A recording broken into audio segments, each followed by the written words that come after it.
17년 전 전북 완주군 삼례라는 마을에서 발생했던 강도 치사 사건. 그동안 여러 차례 보도됐던 이 사건을 뉴스타파가 다시 다루려는 이유는 바로 책임 문제 때문입니다. 실제 할머니를 죽음에 이르게 했던 진범은 17년 만에 입을 열어 자신의 죄를 참회하면서 유가족에게 그리고 억울하게 누명을 썼던 청년들에게 진심 어린 용서를 구했습니다. 하지만 엉뚱한 사람을 죄인으로 몰아 고통을 안겼던 경찰과 검사, 판사 등 공권력은 아무런 말이 없습니다.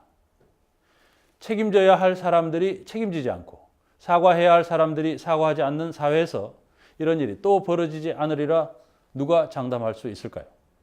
먼저 최기훈 기자가 보도합니다. 이모 씨가 자신이 죽인 할머니와 다시 마주했습니다. 17년 만입니다. 지난 99년 2월 부산에 살던 이 씨는 친구 2명과 함께 마약에 취한 채로 전북 삼례의 한 슈퍼에 돈을 훔치러 들어갔다가 할머니를 질식사시켰습니다. 죄송합니다. 좀 세월은 흘렸지만은 그때 하는 행동은 지금도 후회를 하고 반성하고 있습니다. 그때 좋은 데 가셔가지고 편안한 안식을 빌어드리겠습니다.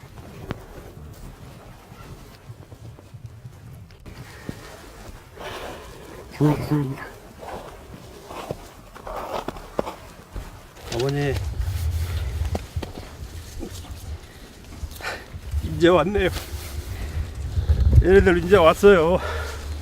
내 약속했잖아요. 어머니한테 데리고 온다고 반드시. 여러분 뭐들 이런 줄을 쳤어. 됐어? 됐어. 정말 죄송합니다.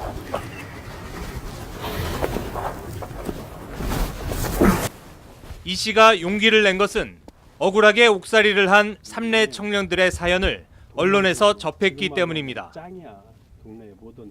그동안 한 씨도 죄책감에서 자유로울 수 없었다고 말합니다. 교도소 감옥 안에 이제 갇혀 있는데도 만기가 내일인데도 계속 나가라는 얘기를 안 하니까 계속 갇혀 있는 거 보니까 어머니를 죽인 것에 대해서는 죄는 무적이 미워요. 그렇지만은 인간이 저렇게 참여를 하고 잘못했다고 사과를 하고 용서를 구하러 온 자체가 저한테는 고맙죠. 이 씨는 그러나 아무런 처벌을 받지 않았습니다. 대신 죄를 뒤집어 쓴 사람은 당시 삼례에 살던 19, 20살 청년 3명입니다. 빈집과 빈 차를 털었던 전과 때문에 용의자가 된 3명은 경찰서 조사 과정에서 진범으로 몰렸습니다. 결국 주범이란 누명을 썼던 임명선 씨는 징역 6년, 강인구 씨와 최대열 씨는 각각 징역 4년과 3년을 선고받고 형기를 채웠습니다. 앳된 모습이었던 젊은이들은 세월이 흘러 나이 36, 37의 장년이 됐습니다. 어떻게 이런 일이 벌어졌을까? 처음에 저희가 가난하고 그래가지고 저희가 말씀드렸잖아요. 뭐 이제 차털이, 뭐 수박설이 막 그런 거 했다고 그런 거에 좀 많이 해가지고 파출소에 많이 왔다 갔다 했었어요 그때. 그래가지고 이 3년에는 이런 거 할 사람이 야인들밖에 없다 그렇게 생각을 해가지고 우리 잡아갔던 거죠 이제. 경찰은 이들을 유력한 용의자로 지목해 체포한 뒤 범행을 추궁했습니다. 세 청년은 처음에는 부인하다 결국 자백하고 말았습니다. 하나같이 조사 때 경찰로부터 맞았다고 말합니다. 경찰분 갔다가 쥐암 깜깜한 완전 으시러시러는데 거기 데리고 가 무릎 꿇어가지고 왜 경찰분 큰 걸로 왜 발바닥 너 무릎 꿇고 왜 발바닥 왜 때리냐? 다 틀리잖아요. 이제 맞추기 하는데 다 틀리니까 보다가 못 틀리니까 이제 이 새끼를 거듭나서 조사실 보면 뭐 뒤에 조그만 밥 같은 거. 예, 조금 적자. 베개 보면 있는데 아는 소리가 서로가 다 들려요. 맞는 소리. 경찰봉으로 때리고 뭐 그런 거 있어요? 예, 어떻게 가했어요 그때? 발바닥으로. 어떻게? 이런 책상이 있을 거냐? 이게 국민학교식으로 책상이 올라가서 발바닥 대라고. 그때는 나이가 어렸잖아요. 나이가 어렸고 또 아무것도 몰랐기 때문에 겁이 좀 많았어요. 제가 그때는 겁이 좀 많았고 그래서 형사들이 막 때리고 그러면 너무 무서워가지고 그런 것 때문에 이제 했다고 말한 적도 있고. 그리고 자백한 게 자백 안 하면 뭐 사형이나 뭐 무기징역 네, 그런 말도 했었어요. 네. 형사들이. 네. 그렇게 해서 나온 허위 자백은 자술서로 작성됐습니다. 3명 모두 한글을 제대로 쓸 줄 몰랐지만 이상하게도 자술서엔 맞춤법이 틀린 흔적이 거의 없습니다. 경찰이 미리 작성한 내용을 보고 그대로 받았었다고 합니다. 형사 반장님 얘기해요. 나보고 네가 한 명을 죽였지. 아니 안 죽였는데 뭐 자술서를 써래요. 근데 좀 그다음 나이는 20살인데 읽을 줄은 아는데 약간 좀 더 솔직히 말해 귀를 잘 못 썼지. 받침 몰랐죠. 받침은 아예. 불러준 대로 쓴 거야 아니면 뭐 보고 쓴 거예요? 보고 쓴 거죠. 보고. 모니터에 써져 있는 거를. 예, 아니요 그 종이에. 종이를 하나 주더라고 빼주더라고요. 그대로 보고 쓰라고. 그래 그대로 보고 썼어요. 허위 자백을 바탕으로 한 피의자 신문조서에는 허점이 많았습니다. 평소에 슈퍼대문은 고장이 나서 잠그는 게 아예 불가능했는데 경찰은 범인들이 담을 넘어 들어가 안에서 대문을 열었다고 작성했습니다. 방으로 들어가는 현관문은 빠루나 신호 대신 드라이버를 이용해 열었다고 작성했고 실제 피해자들을 위협했던 신호라는 도구는 피해자의 추측을 바탕으로 칼로 둔갑했습니다. 칼 빼. 피해자의 진술이 그대로 삼례 청년들의 조서로 작성된 것입니다. 우리 측에서 피해자 진술을 했으니까 경찰서에 가서 그 피해자 진술을 가지고 폭행과 협박과 구타로 인해서 그 정신 지체아들이잖아요. 걔네들을 두드려 패가면서 이대로 너네들이 인정을 해. 그 사건이었던 거죠. 당시 현장 검증을 촬영한 영상을 보면 됐어. 손 넣고 뒤지는 척에 손 넣어봐. 다 서랍에다 손 넣어. 삼례 청년들은 잔뜩 겁을 먹은 표정으로 어찌할 줄을 몰라 하고 그럴 때마다 경찰의 호통과 손찌검이 이어집니다.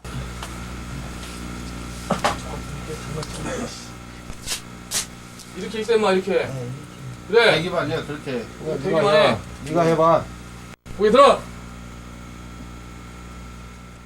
그때 우리는 그 어려서 쓴 게 겁이 많잖아요. 그러니까 그렇게 똑같이 할 수도 없어요. 그 형사가 시킨 대로 그대로 할 수밖에. 그러니까 왜요? 왜 형사가 시키는데 그래? 안 하면 막 머리를 다 뒤통수 막 때린 게 손바닥으로. 재판 과정에서 선임된 국선 변호사도 별 도움이 되지 못했습니다. 국선 변호사한테는 사람 안 죽였다라고 얘기를 했어요. 예. 그러니까 뭐라 그래? 아 이러시면 안 된다. 어차피 그 자백까지 다 했는데 엎을 수는 없는 것 같아요. 허위 자백은 결국 경찰에서 검찰, 법정으로까지 이어졌습니다.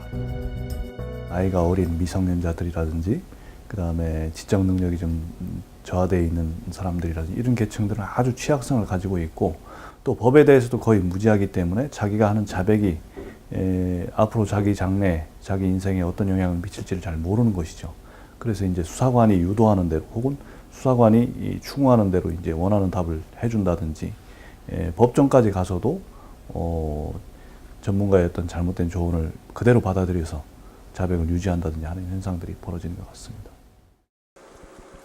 그렇다면 당시 경찰은 정말 삼례 청년들이 진범이라고 믿었던 것일까? 지금도 얘네 셋이 범인이라고 확신을? 네, 저는 지금도 얘들 셋이 범인이라고 확신을 하고 있습니다. 공부는 못 올리면 범죄에 대해서는요 다들 우리 완전 우리 꼭 돼 있어요. 끝나셔야 됩니다. 17년 만에 진짜 범인이 나타나 용서를 빌고 경찰의 폭력적인 수사가 드러나 재심이 신청된 상황. 당시 경찰들은 아직도 같은 생각인지, 혹시 억울한 누명을 썼던 피해자들에게 사과할 생각은 없는지 물어보기 위해 찾아갔습니다. 마침 밖으로 나온 장혜구 형사와 만날 수 있었습니다. 그 당시에는 어쨌든 저 최선을 다해서 한 거니까요. 네. 나중에 말씀하시게요. 어차피 재심한 거니까 저는 그 결과 보고 저는 뭐 그 부분에서 재심했으면 뭐 저희들이 잘못된 부분이 있으면 당연히 그 재심에서 밝혀져야겠죠. 그러나 이내 신경질적인 반응을 보였습니다. 영상이 지금 남아 찍지 말라고. 네. 지금 뭐 하시는 잘못을 거예요? 인정했을 때 찍지 마요. 내가 찍지 말라고 했어요. 그리곤 사무실 안으로 도망치듯 다시 들어가 버렸습니다. 사과하실 의향은 없으세요? 사과를 지금 하셔야 될 것 같은데. 나하고 철수하고 나 가서 난리쳐. 당시 수사를 책임졌던 수사반장을 만나러 가는 길엔 억울한 옥살이를 했던 삼례 청년 2명과 동행했습니다. 저는 진짜 직접 만나서 왜 우리를 왜 억울하게 왜 아는 사람을 왜 잡아들였냐 그 말하고 싶죠. 저는. 만남은 쉽지 않았습니다. 이게 착신 전환이 돼서 지금 직원분께서 받으셔서 지금 올라가셔도 안 계실 거예요. 수사과장실 앞에서 20여 분을 기다리자 안에 없다던 수사과장이 문을 열고 나왔습니다. 피해자분들이 계시는데 피해자분들은 다들 무슨 하실 말씀 없으세요? 뭔 얘기하고 있어요? 수사과장도 방문자를 외면하기는 마찬가지였습니다.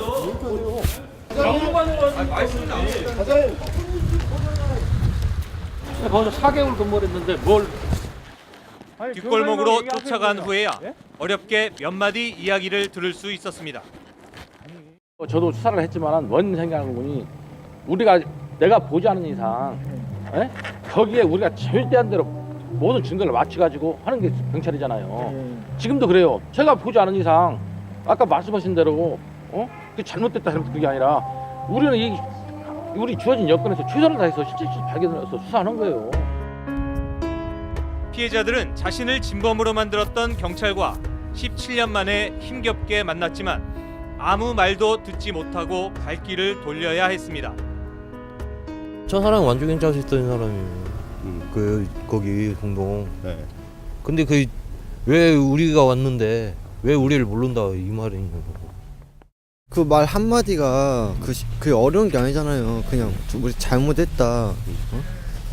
뭐 그렇게 말 한마디라도 했으면 그래도 괜찮을 건데 그 말 한마디도 못하고 그냥 막 피해 다니고 도망 다니니까 과장으로서는 그렇게 하는 게 아니죠. 수사 과장이 됐으면 그 정도는 해줄 수 있는 게 아니에요. 어차피 다 알게 됐고 어차피 세상에 다 알고 될 건데 그거를 뭐 숨기고 오면 뭐 하겠어요. 어차피 다 알게 될 건데 다 드러내면 될 것인데.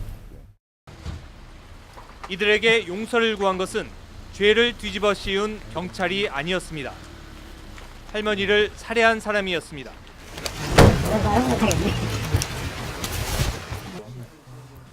부산에서 전주로 힘든 발걸음을 뗀 진범 이 씨는 아무 말 없이 삼례 청년들의 손을 잡았습니다. 이렇게 진짜 자기가 허다한 진실을 밝게 되니까 지금은 진짜 고맙죠. 끝까지 부인해버렸어. 뭐 우리가 아닌데. 저는 감사해야 됩니다. 살인죄를 뒤집어 쓰고 수년 동안 감옥살이를 했던 삼례 청년들도 진범 이 씨도 제대로 말을 잇지 못했습니다. 어차피 그때나 지금이나 저들은 뭐 얘기했듯이 유력한 거는 못하고 없는데 왜 이 지경까지 왔는지 이해를 못하겠다. 강도치사 사건의 공소시효 10년은 이미 끝났습니다. 살인자는 죄를 뉘우치고 용서를 빌었습니다. 그러나 이 모든 일을 법의 이름으로 집행했던 공권력은 침묵하고 있습니다. 공무원의 직권 남용에 대한 공소시효는 5년. 법적으로 아무런 책임도 물을 수 없고 당사자들은 사과도 하지 않고 있습니다. 뉴스타파 최기훈입니다.